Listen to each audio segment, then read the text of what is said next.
Hey guys, welcome to government jobs Gyan YouTube channel. Guys, आज की इस वीडियो में हम बात करेंगे एनसीईआरटी के recruitment notification online form apply process के बारे में।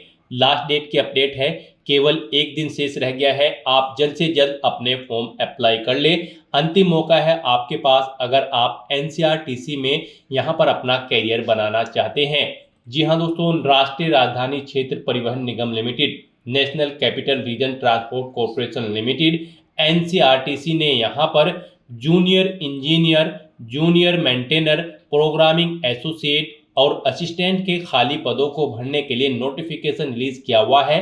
कैसे आप इस भर्ती में पार्टिसिपेट करने के लिए अपने फॉर्म अप्लाई कर सकते हो बिना कोई मिस्टेक किए हुए, इसकी पूरी जानकारी हम आपको स्टेप बाय स्टेप रजिस्ट्रेशन से लेकर प्रिंट तक इस वीडियो में देंगे।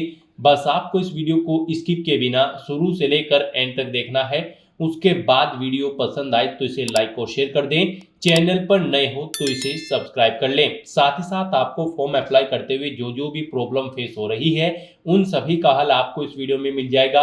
कैसे आपको अपने डॉक्यूमेंट अपलोड करने हैं, कैसे आपको अपना फोटो सिग्नेचर अपलोड करने हैं, कौन सा डॉक्यूमेंट कितने केबी में यहाँ पर आपको अपलोड करना है, पूरी जानकारी आपको इस वीडियो में प्रोवाइड कराई जाएगी। बस आपको एंड तक हमारे साथ इस वीडियो में बने रहना है। तो बिना कोई वक्त गंवाए चलिए शुरू करते हैं। आपको इस वीडियो के डिस्क्रिप्शन बॉक्स में हमारी वेबसाइट ind-sarkarinokri.in के इस पेज का लिंक मिल जाएगा। यहाँ पर आपको इस भर्ती के रिगार्डिंग सभी डिटेल्स प्रोवाइड करा दी गई है।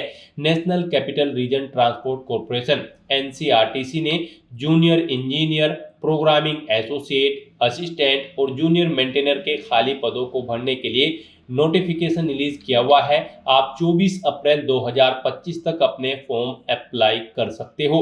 केवल एक दिन शेष रह गया है, आप जल्द से जल्द अपने फॉर्म अप्लाई कर ले। यहाँ पर आप ऑल इंडिया से ऑनलाइन अप्लाई कर सकते हो। उसके लिए आपको इस पेज को नीचे स्क्रॉल डाउन करना है, इंपोर्टेंट लिंक सेक्शन में आना है, ऑफिशियल नोटिफिकेशन पीडीएफ लिंक पर क्लिक करके इस भर्ती के नोटिफिकेशन को ओपन कर लेना है और इसमें से आपको पूरी डिटेल रीड कर लेनी है। यहाँ पर आपको सभी डिटेल्स प्रोवाइड कर दी गई है, जैसे कि क्या पोस्ट का नाम है, कितनी उसके लिए नंबर ऑफ वैकेंसीज है, कौन सी कैटेगरी के लिए कितनी वैकेंसीज है, कितनी सैलरी यहाँ पर आपको प्रोवाइड कराई जाएगी, साथ ही साथ क्या आपका एलिजिबिलिटी क्राइटेरिया रखा गया है, कैसे आप अप्लाई कर सकते हो और कब से कब तक आप अप्लाई कर सकते हो, पूरी जानकारी आपको इस नोटिफिकेशन में दे दी गई है। आप सभी डिटेल्स यहाँ से रीड आउट करें, उसके बाद अपने फॉर्म अप्लाई कर लें। फॉर्म अप्लाई करने के लिए भी आपको हमारी वेबसाइट के इसी पेज पर ही अप्लाई ऑनलाइन का ये लिंक दिया गया है। जैसे ही आप इस लिंक पर क्लिक करेंगे तो आपके सामने यहाँ पर एनसीईआरटी का ये ऑफिशियल पोर्टल ओपन होगा। गाइस, यहाँ पर अगर आपने पहले से रजिस्ट्रेशन कर रखा है तो आपको यहाँ पर साइन इन की स्टेप पर क्लिक करना है और लॉगिन करके अपना फॉर्म अप्लाई कर लेना है। और अगर आप इस भर्ती के लिए फर्स्ट टाइम अप्लाई करने जा रहे हो तो सबसे पहले यहाँ पर आपको अपना रजिस्ट्रेशन करना होगा। उसके लिए आपको न्यू रजिस्ट्रेशन का ये बटन दिया गया है, ये टैब दी गई है, आप इस पर क्लिक करें और अपना रजिस्ट्रेशन यहाँ पर कंप्लीट करके फॉर्म अप्लाई करें। रजिस्ट्रेशन करने से पहले आपको कुछ जनरल इंस्ट्रक्शन दिए गए हैं, आपको इन्हें केयरफुली रीड करना है, पेज को नीचे स्क्रॉल डाउन करना है, इस चेकबॉक्स को ओके करना है और फिर यहाँ पर आपको स्टार्ट एप्लीकेशन फॉर्म के इस ऑप्शन पर क्लिक कर देना है।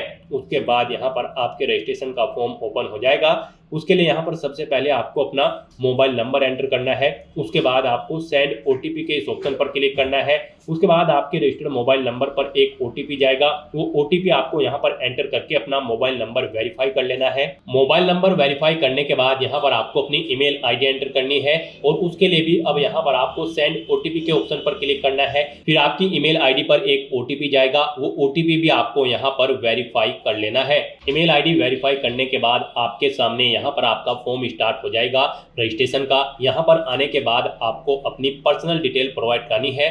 सबसे पहले यहाँ पर आपको अपना फर्स्ट नेम एंटर करना है, फिर आपको अपना मिडिल नेम एंटर करना है, उसके बाद लास्ट नेम एंटर करना है। और अगर आपका मिडिल नेम और लास्ट नेम नहीं है तो आप इन कॉलम्स को खाली छोड़ सकते हैं, ये मैंडेटरी नहीं है। यहाँ पर जिन कॉलम के सामने रेड कलर का, जी हाँ दोस्तों, रेड कलर का ये चिन्ह बना हुआ है वो डिटेल्स देनी आपको मैंडेटरी है। जिनके सामने ये चिन्ह नहीं है उन डिटेल्स को आप खाली भी छोड़ सकते हैं। उसके बाद यहाँ पर आपको अपने फादर का नाम एंटर करना है, फिर आपको अपनी मदर का नाम एंटर करना है। अगर आप मैरिड हो तो यहाँ पर आपको अपने हस्बैंड का नाम भी एंटर करना होगा।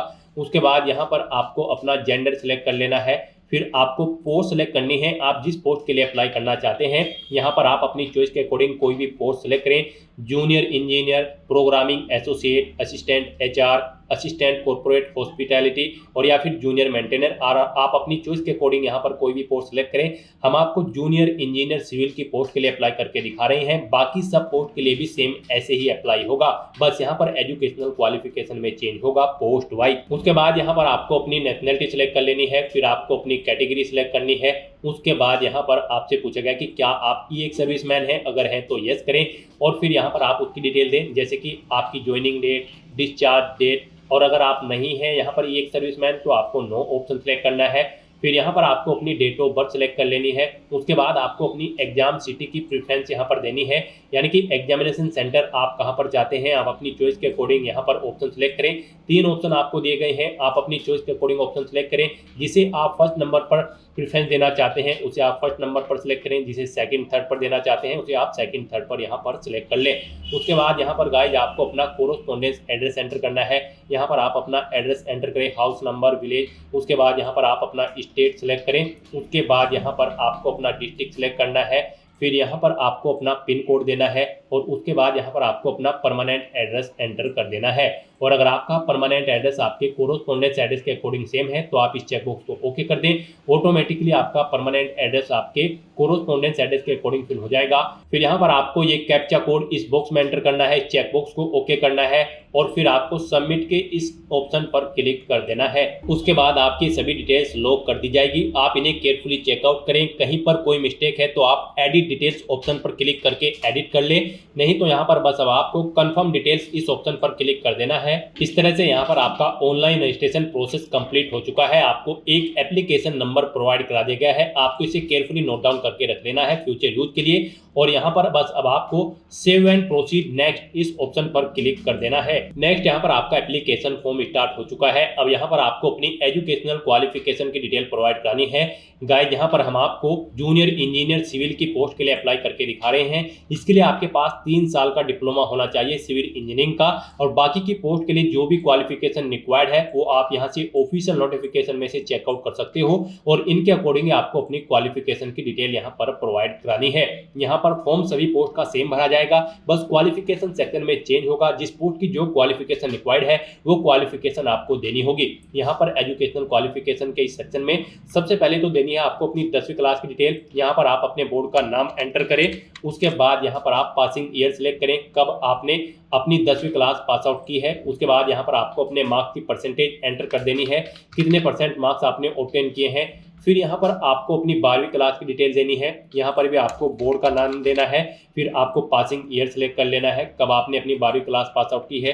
परसेंटेज यहाँ पर आपको एंटर करनी है, 12वीं के अपनी कितने % मार्क्स आपने ऑब्टेन किए हैं। उसके बाद यहाँ पर अगर आपके पास कोई इसेंशियल क्वालिफिकेशन जो रिक्वायर्ड है तो उसकी डिटेल आपको देनी है, जैसे कि ITI, कोई डिप्लोमा या फिर ग्रेजुएशन या फिर BE BTech या फिर BSc, जो भी आपकी यहाँ पर क्वालिफिकेशन रिक्वायर्ड है। जैसे कि 3 साल का डिप्लोमा रिक्वायर्ड है जूनियर इंजीनियर सिविल के लिए, तो उसकी डिटेल यहाँ पर आपको देनी है। यहाँ पर आपको सबसे पहले देना है यूनिवर्सिटी का नाम, उसके बाद देना है आपको अपने कॉलेज का नाम।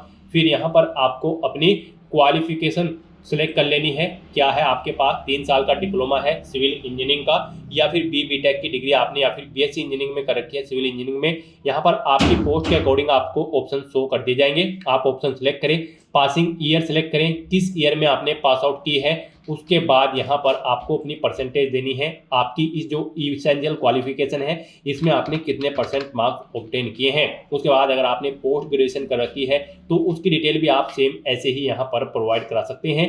नहीं कर रखी है तो आप इस सेक्शन को खाली छोड़ सकते हैं। उसके अलावा कोई और क्वालिफिकेशन है तो उसकी डिटेल दें, नहीं है तो इसे भी खाली छोड़ दें। फिर यहाँ पर आपको अपने वर्क एक्सपीरियंस की डिटेल लेनी है, अगर आपको एक्सपीरियंस है तो यहाँ पर आपको अपने एक्सपीरियंस की डिटेल देनी है, और अगर आपको एक्सपीरियंस नहीं है तो आप इस सेक्शन को भी खाली छोड़ सकते हैं। एक्सपीरियंस अगर आपको देना है तो सबसे पहले यहाँ पर आपको ऑर्गेनाइजेशन का टाइप सेलेक्ट करना होगा जिसमें आप कार्यरत थे, आपको एक्सपीरियंस है। वो ऑर्गेनाइजेशन प्राइवेट है, यूनियन गवर्नमेंट है, स्टेट गवर्नमेंट है या पब्लिक सेक्टर की है। आप अपने अकॉर्डिंग ऑप्शन सेलेक्ट करें, फिर ऑर्गेनाइजेशन का नाम दें। उसके बाद पोस्ट फ्रॉम डेट, यानी कि आपने किस डेट से ज्वाइन किया था वो डेट आप सेलेक्ट करें, कब तक आपने वर्क किया है वो डेट सिलेक्ट करें, अपनी डेजिग्नेशन यहाँ पर आप दें और ऐड/अपडेट के इस ऑप्शन पर क्लिक करके अपना वर्क एक्सपीरियंस ऐड कर दें। एक से ज़्यादा जगह वर्किंग एक्सपीरियंस है तो दोबारा से आप ये डिटेल प्रोवाइड करा के उसे ऐड कर सकते हो। इस तरह से यहाँ पर आपको अपनी एजुकेशनल क्वालिफिकेशन की डिटेल प्रोवाइड करा देनी है और उसके बाद आपको ये चेकबॉक्स ओके करना है, पेज को नीचे स्क्रॉल डाउन करना है और गाइस आपको सबमिट के इस ऑप्शन पर क्लिक कर देना है। फिर आपने जो ये क्वालिफिकेशन की डिटेल प्रोवाइड कराई है इसे लॉक कर दिया गया है, आपको इसे केयरफुली चेकआउट करना है। कहीं पर कोई मिस्टेक है तो आप एडिट डिटेल्स ऑप्शन पर क्लिक करके एडिट कर लें। सभी चीजें ओके हैं तो आप कंफर्म डिटेल इस ऑप्शन पर क्लिक कर दें। फिर आपको आपके डैशबोर्ड में दोबारा से रिडायरेक्ट कर दिया जाएगा। अब यहाँ पर आपको दोबारा से सेव एंड प्रोसीड नेक्स्ट इस ऑप्शन पर क्लिक करना है। नेक्स्ट यहाँ पर आपको अपने डॉक्यूमेंट अपलोड करने हैं। गाइस यहाँ पर आपको अपना फोटो, सिग्नेचर, 10वीं क्लास का सर्टिफिकेट, 12वीं क्लास का सर्टिफिकेट, इसेंशियल क्वालिफिकेशन का सर्टिफिकेट, यानी कि आपने क्वालिफिकेशन में जो भी चीजें प्रोवाइड कराई हैं उनके सर्टिफिकेट यहाँ पर आपको देने होंगे। एक्सपीरियंस की डिटेल दी है तो आपको उसका भी सर्टिफिकेट यहाँ पर अपलोड करना होगा। यहाँ पर आपका फोटो और सिग्नेचर का जो फॉर्मेट होगा वो जेपीजी या फिर जेपीजी होगा। फोटोग्राफ का जो साइज होगा वो 10 KB से 200 KB के बीच में होना चाहिए। डायमेंशन आपके फोटो की 3.5 सेंटीमीटर इंटू 4.5 सेंटीमीटर होनी चाहिए। सिग्नेचर का साइज आपके 4 KB से 30 KB के बीच में होगा। डायमेंशन सिग्नेचर की 3.5 सेंटीमीटर इंटू 1.5 सेंटीमीटर होनी चाहिए। बाकी के जो डॉक्यूमेंट होंगे वो यहाँ पर 10 KB से 500 KB के बीच में होने चाहिए, जैसे कि आपका 10वीं का सर्टिफिकेट, 12वीं का सर्टिफिकेट या फिर कोई इसेंशियल क्वालिफिकेशन का सर्टिफिकेट, और ये PDF फॉर्मेट में होने चाहिए। तो यहाँ पर आने के बाद अब आपको सबसे पहले फोटो सेलेक्ट करना है, फिर चूज फाइल बटन पर क्लिक करना है, फाइल को सिलेक्ट कर लेना है और अपलोड बटन पर क्लिक करके अपना फोटो अपलोड कर देना है। ऐसे ही आपको अपने सिग्नेचर, 10वीं क्लास का सर्टिफिकेट, 12वीं क्लास का सर्टिफिकेट, अपने बाकी के डॉक्यूमेंट आपको 1 बाय 1 करके अपलोड कर देने हैं। इस तरह से यहाँ पर आपको अपने डॉक्यूमेंट अपलोड कर देने हैं 1 बाय 1 करके सभी, और उसके बाद आपको यहाँ पर टेबल में आपको व्यू और डिलीट के लिंक मिल जाएंगे। आप व्यू लिंक पर क्लिक करके अपने डॉक्यूमेंट व्यू कर सकते हैं, डिलीट करना चाहते हैं तो आप डिलीट कर सकते हैं। उसके बाद आपको डिक्लेरेशन सेक्शन में आना है, इस चेकबॉक्स को ओके करना है और फिर आपको सबमिट के ऑप्शन पर क्लिक कर देना है। नेक्स्ट आपके सामने फीस पेमेंट का ऑप्शन ओपन हो जाएगा। गाइस यहाँ पर अगर आप जनरल, OBC, EWS कैंडिडेट हैं तो आपको 1000 रुपये फीस के रूप में जमा कराने होंगे, और अगर आप SC ST कैंडिडेट हैं तो आपको कोई फीस जमा नहीं करानी है, बिल्कुल फ्री ऑफ कॉस्ट आप अप्लाई कर सकते हो।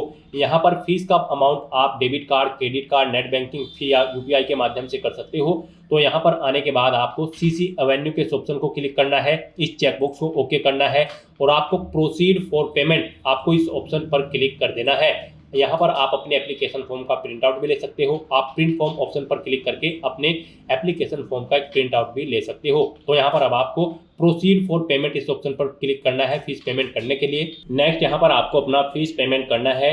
उसके लिए यहाँ पर आपको सबसे पहले अपनी बिलिंग इन्फॉर्मेशन देनी है। यहाँ पर आकर आपको अपनी कंट्री सेलेक्ट कर लेनी है, इंडिया या फिर जिस भी कंट्री से आप बिलोंग करते हैं।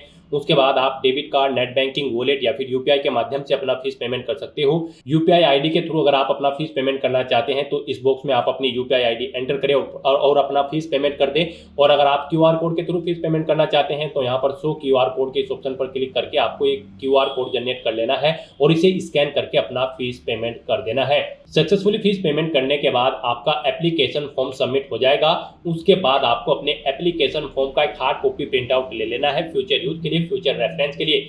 फॉर्म सबमिट होने के बाद आपको आपके डैशबोर्ड में डायरेक्ट कर दिया जाएगा, वहां से आप अपने एप्लीकेशन फॉर्म का स्टेटस भी चेकआउट कर सकते हो। तो दोस्तों ऐसे आप NCRTC की इस भर्ती के लिए अपने फॉर्म अप्लाई कर सकते हो बिना कोई मिस्टेक किए हुए, स्टेप बाय स्टेप। आज की इस वीडियो में बस इतना ही। आई होप ये वीडियो आपको पसंद आई होगी। अगर पसंद आई हो तो इसे लाइक और शेयर करें, चैनल पर नए हो तो इसे सब्सक्राइब कर लें। Thanks for watching.